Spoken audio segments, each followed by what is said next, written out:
Maxie, I've been thinking, should we do season 3 on the Dr. Joe show? You sure? You sure it's a good idea?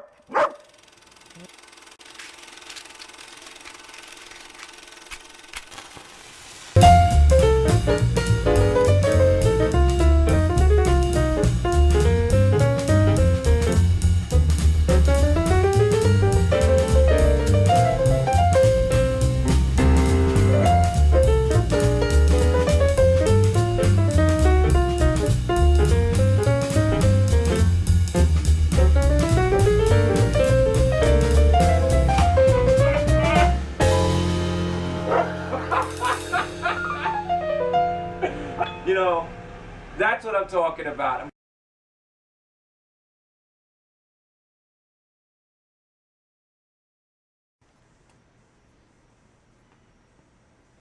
That's a nice ash. That is a nice roll. Nice construction.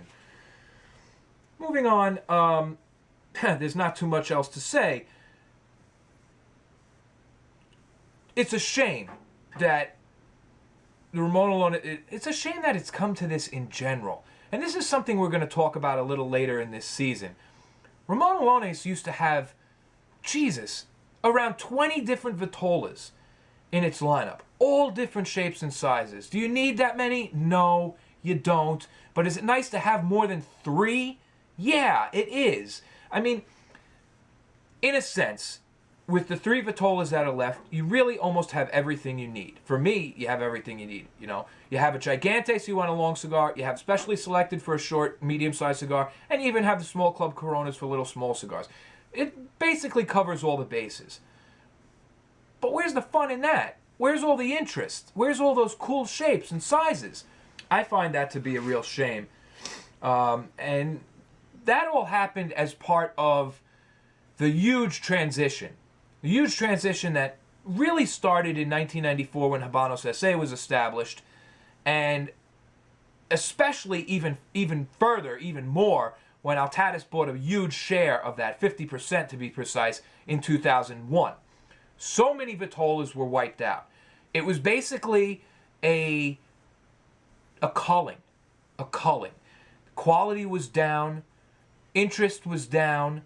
You know, meanwhile, cigar boom just happened in the United States, in the American cigar market, and they're trying to find a way to give birth once again to Cuban cigars, to make them reborn, to completely wipe the tarnished image that they acquired due to poor quality. You know, 91, you had Davidoff and Dunhill both disappearing, and all anybody understood is what they would hear from the news. He burned 100,000 cigars because they sucked, you know, over and over and over. So their image was really not good. And it wasn't just that. It was that there were some really bad years.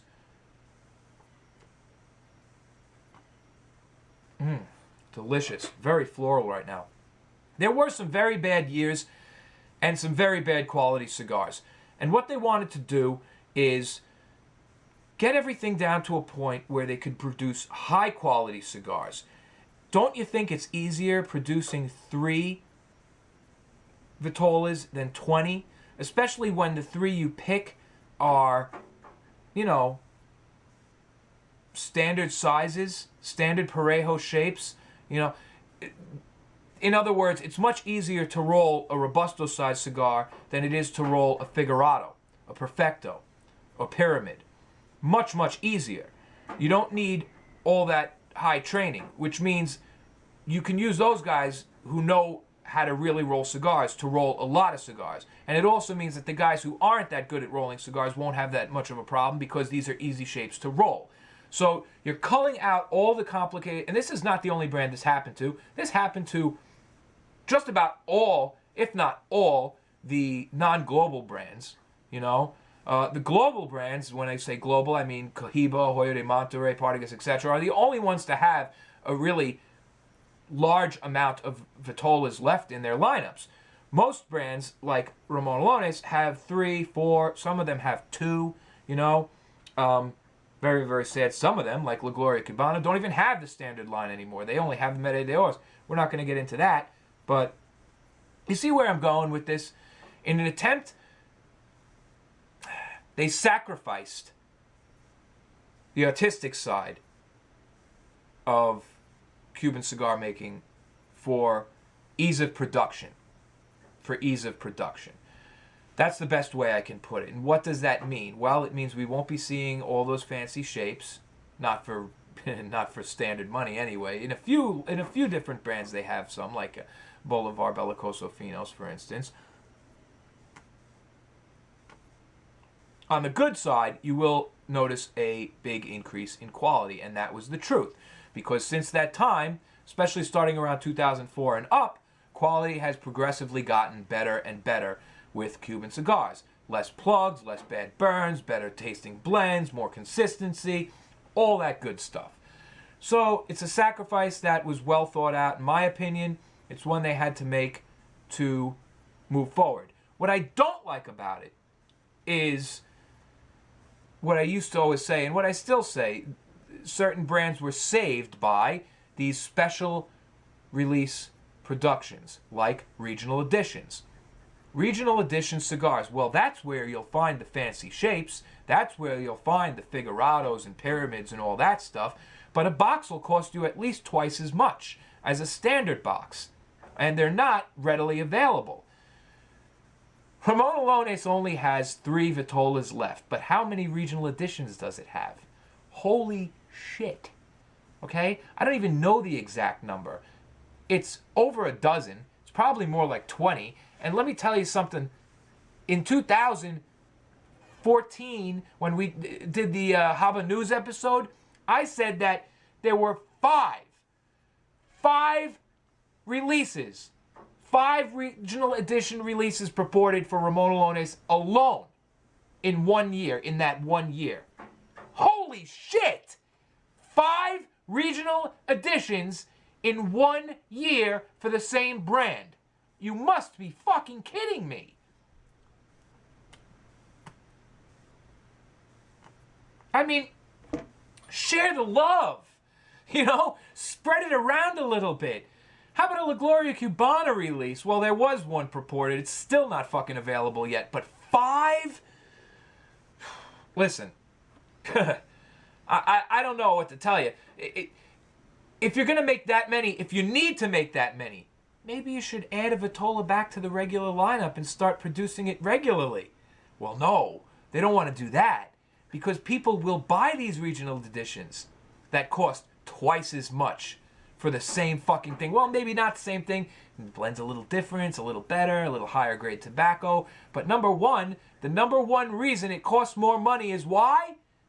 Because it's rare. Because it's got a little sticker, a little emblem on the side of the box that says 1 out of however many they made. Which means you have it and other people don't. It's a collector's item. You know? Shit. Is the cigar better? Not always. Not always. There are some pretty bad regional releases out there. Some that people don't like at all. There was Juan Lopez has one. I forget. I think it was the Juan Lopez Caribe. I think we smoked it on this show. Did we? I can't even remember anymore. But it wasn't that fucking good. You know? Definitely not worth the money. If you need 5 regional releases for 1 year, for one brand, if you can sell that many regional releases for one brand in 1 year, then really what you should do is make a new vitola available. And they do. They have been making new vitolas for some different brands here and there, you know. But even when they make a new vitola, like for Hoyo de Monterrey, it's got to be something oddball. The San Juan, you know, it's got to be something never done before, unique, rare, special. Like, otherwise people won't fucking buy it, you know. The San Juan, if they came out with a Hoyo de Monterrey, that exact same size, but in a regular Hoyo de Monterrey box and just said, here's a new shape, it would sell, but not like it'll sell if they call it the San Juan when no other cigar in that lineup is called that. It must be fucking special. It's getting a little perturbing. Wow, I better ash this thing, but before I do, I just want you to see that. Ain't that fucking beautiful? I'm going to put that over here.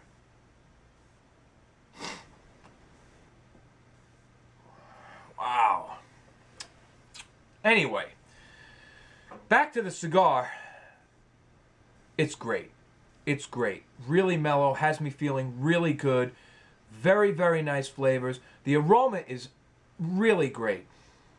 It's floral and barny at the same time with a little bit of sweetness to it.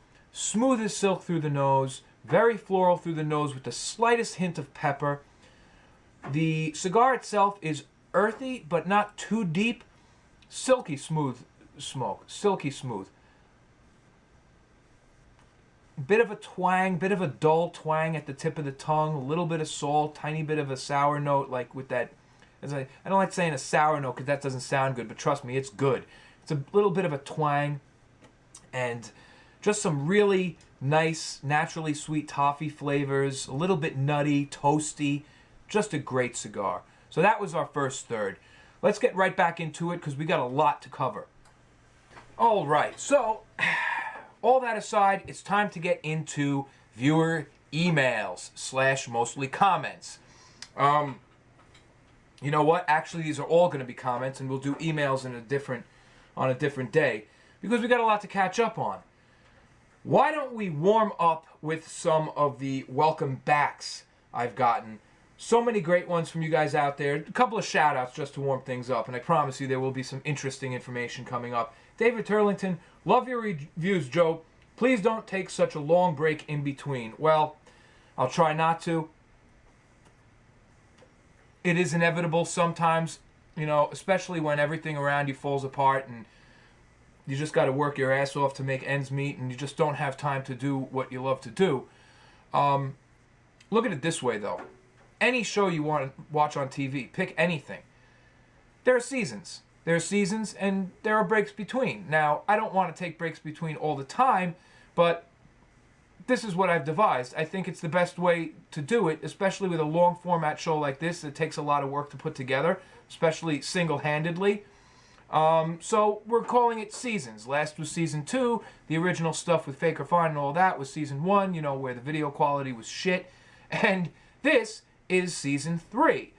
How many episodes? I'm not sure. If you look at season 2, there were 32 reviews alone, not including all the special episodes, aging, Habana news, cigar collectibles, etc. So I will do my best, you know, to keep you guys entertained. I know there are a lot of people out there who love it. There are a lot of people out there who don't. But I don't care about them. So I will try not to take such a long break. Jack Shemesh, you're the best, Joe. It's just great fucking entertainment. I don't know what else to say. Looking forward to season 3. Well, buddy, it's here.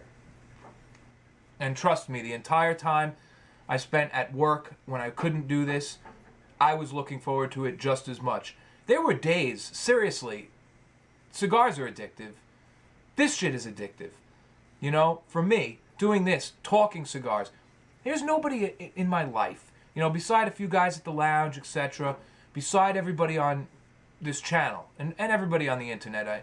You know, what I mean to say is at home, when I have no time to go anywhere else, at home. Nobody cares about cigars. You know, my old lady fucking hates cigars. She fucking hates them.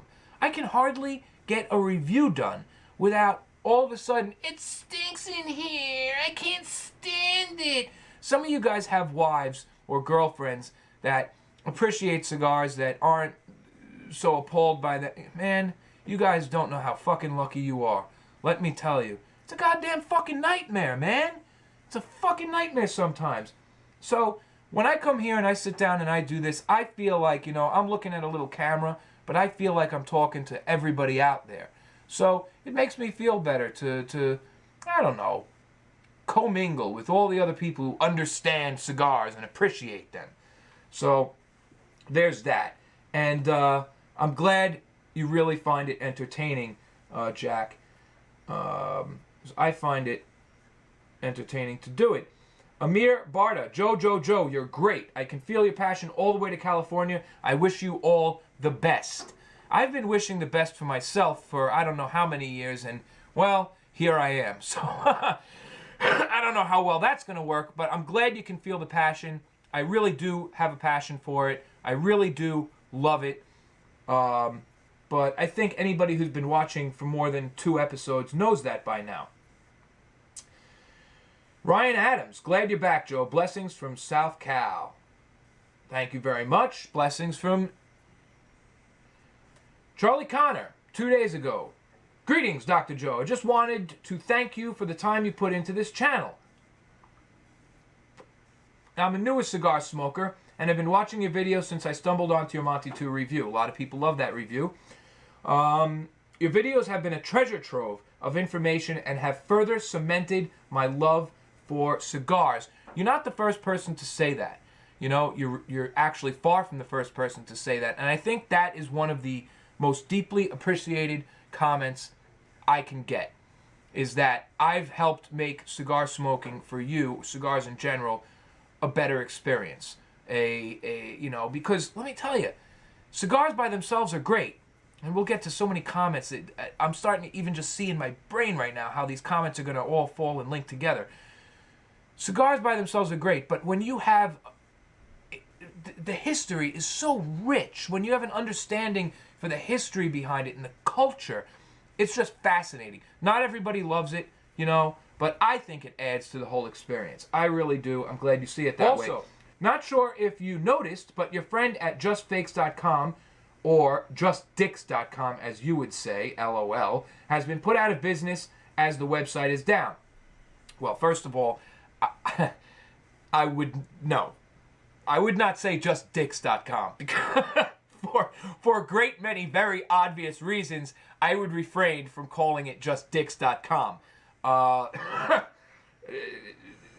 What can I even say about this? That came out totally fucking wrong, Charlie. Okay. justdicks.com.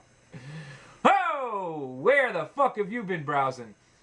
Anyway, however, that is awesome news. Yes, I'm aware of it. And,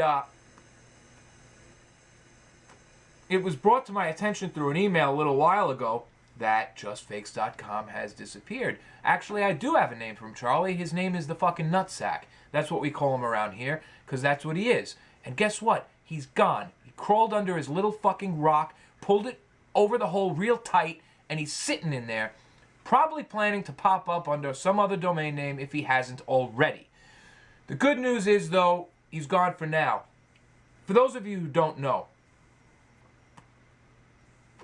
JustFakes.com was a guy with a website selling bands, not cigars, just bands. He called himself Just Fakes, and he's selling cigar bands for all the Cuban cigar, not the best, most well-done bands I've seen, in my opinion, as far as counterfeits go, but fairly well. Enough to fool anyone who hasn't seen Cuban cigars enough. Not only bands, though, boxes, cardboard boxes like for singles and 3-packs and 4-packs, Habanos essay sheets, the insert sheets, authenticity sheets, Canadian tax stamps, ribbons for the Cohiba bundles, everything. Everything you need to go out and buy a box of Dutch Masters and turn them into a fucking box of Esplendidos. This guy was a fucking asshole, and I'm glad he's gone. Because people like that are really bad for the industry. So, let's move on. Oh, anyway, thanks for these videos. It's fun to learn from a working class guy and not some stuffy, pompous asswipe. I am a working class guy. Yes, I am. And, you know what? Don't be, how can I say it? There are a lot of guys out there who take on the whole suit and tie image. And I think I've said this before, too. Hey, I worked in a shop for 6 years, and I did the whole fucking monkey suit and all that. You know, it's a certain image that one has to portray working in the industry, you know, especially these high-class retail outfits and all that. So that was me in that suit, you know. So don't be so fooled by the appearance right away. Always base it on the attitude, not the appearance. Plenty of very nice guys, you know, in $4,000 suits in the cigar industry, including a lot of the guys who make the cigars. Well, not make the cigars. The guys who own the guys who make the cigars. Michael Pellegrini, thanks, Joe, for a very interesting, informative history of this brand. Very well put together and presented and kept me interested throughout. You're welcome. I enjoyed doing it. That was the Davidoff episode. Damn happy to see you back. Holy crap, had me worried there for a bit, and I can call off the rescue now. Mike Yergler. Joe, where can I find a legit website for Cubans that ships to the U.S.? Keep watching. Let's see, what else? Jesus Christ, man. Do you even watch any of the videos on the channel before you fucking posted a comment? Any of them? Come on, man. Jesus Christ. Watch the fucking show a little. You know what? I'm done giving out information to people who don't want to watch the show at all. Alright? You don't want to watch the show, you don't like the show, it's not for you. No problem. But I got almost 2,000 people who do like the show and want something from me. So, I don't have time to answer questions that have been answered in every single fucking episode I've ever fucking done. Jesus. I must get 10 fucking emails a day. Hey, Joe, love your fucking show. Awesome videos. By the way, where can I get real Cuban cigars? Dude, go fuck yourself. That's where to get real Cuban cigars. Suck my ass. You don't like the show? That's fine. You don't want to watch the show? That's fine. But it's a dead giveaway when you ask me where to get Cuban cigars, but you're starting your fucking paragraph with, Joe, love the series. Give me a fucking break, man. Give me a fucking break. Ooh. Boop. Pachuachi. Pararucci. Sorry if I'm pronouncing the name wrong. Great episode, Joe. Informative as always. To have it off. Glad to have you back. Thanks for your input regarding some pics I emailed you about some fake Maduro 5s that were given to me. They were very fake. It was like Cohibas in an Esplendidos box with Cohiba Maduro 5 bands with a on the outside of the box it said Esplendidos. In the upper left corner was a pasted Cohiba Maduro 5 band. It was it was pretty fucking bad. I mean, they would have done well off just to say they're Esplendidos. Oh my God! And the sticker on the inside of the box, Cohiba, it looks like a kid cut it out with no guide. It was just like, Jesus Christ. You might as well, here, note to counterfeiters, instead of trying to do the rounded corners, just make it a fucking rectangle. At least it'll look straight. The person who's buying it doesn't know that fucking much anyway if they're going to be fooled by your junk. So just cut a straight fucking line and stop trying to make the smooth corners on the Cohiba sticker, because you're never going to fucking get it right without a machine. Jesus Christ. Anyway, let's keep moving on a little bit. Quick question. Does Finest Cuban Cigar site allow you to order individual sticks as well, or do they have a minimum amount to be able to order? I think the minimum is $100.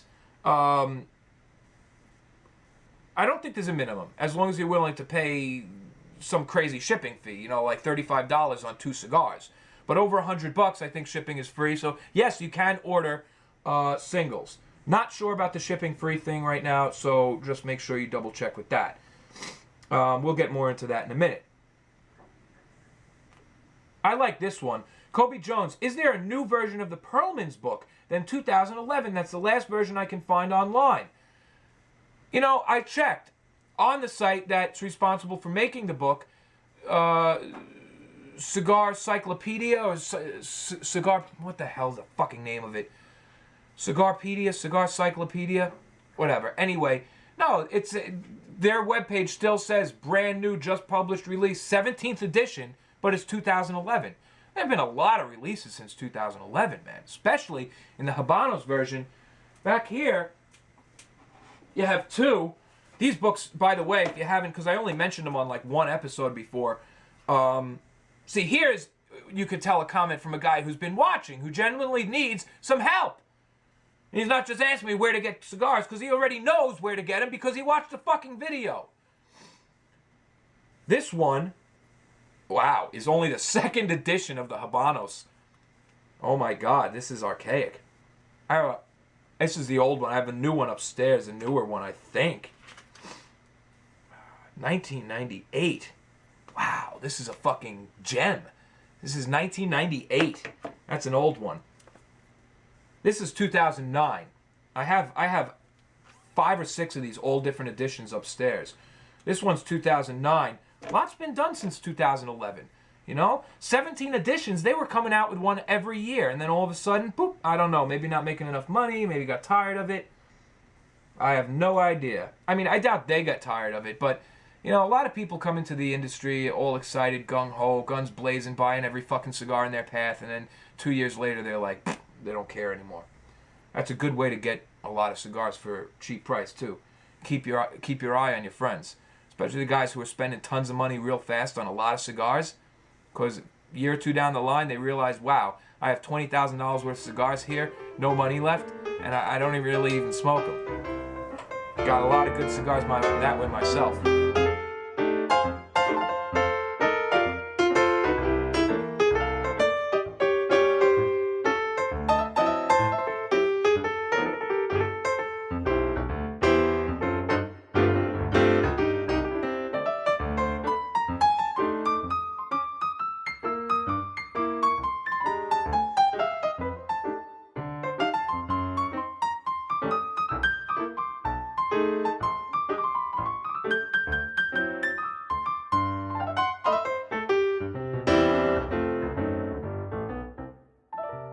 Say goodnight, Max.